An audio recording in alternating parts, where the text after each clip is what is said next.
I do want to zero in on this younger generation because, I remember when my daughter went through puberty, she had horrible periods.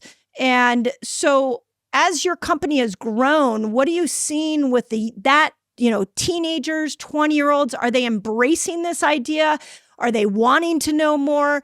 Because we have a lot of menopausal women that have daughters in this category, and we're as equally concerned about our hormones as we are, our own daughters. So what do we need to know about that generation?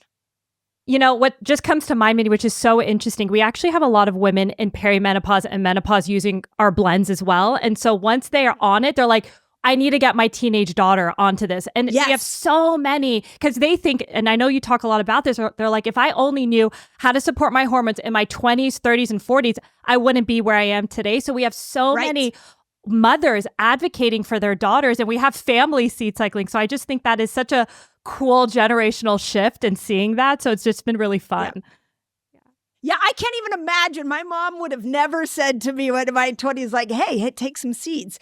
And we weren't even thinking about the menstrual cycle back there. And I feel like now it's like coming in vogue, and we're actually starting to talk about it. So it's so nice too, because when I was growing up, it actually wasn't really that cool to think about your health in general. Like, no, kind of wanted to go. My family is South Asian. We're Indian, and there's so many Ayurvedic principles that my parents would bring into our lives of like, if you have aches and pains, take turmeric, take honey. Don't go just reach for, Tylenol or this or that. And I kind of fought against those things because I wanted to be so westernized. I wanted to be so cool. I wanted to eat Pop-Tarts with my friends. I didn't care about any of that stuff. I wasn't exercising. And so what I've seen, the shift that I've seen recently with these younger generations is it's actually cool to care about their bodies. It's cool to care about their health. It's cool to take care of themselves.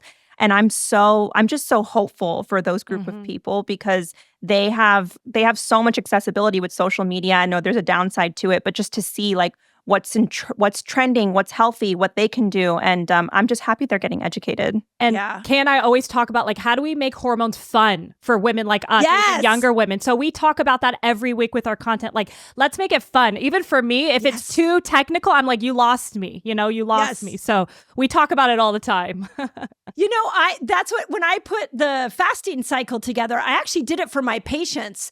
And then I was like, okay, follicular, luteal, it's just so, and then you start luteinizing hormone, follicular stimulating, like at some point your eyes roll back in your head.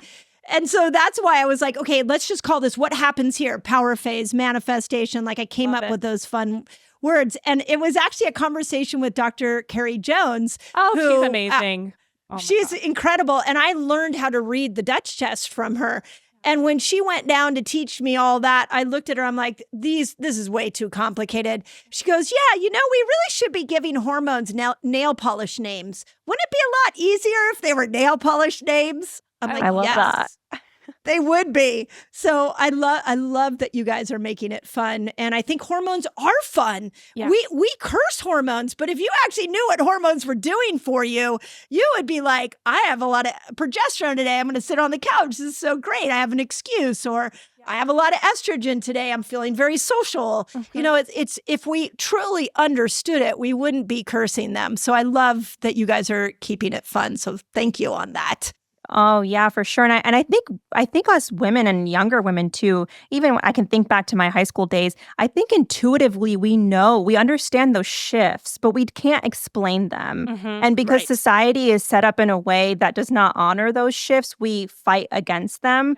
But I remember even from an early age feeling like this deep reverence for, okay, I feel different when my period comes. I feel different the week leading up. What does that mean? And I couldn't put words to it until I got much older.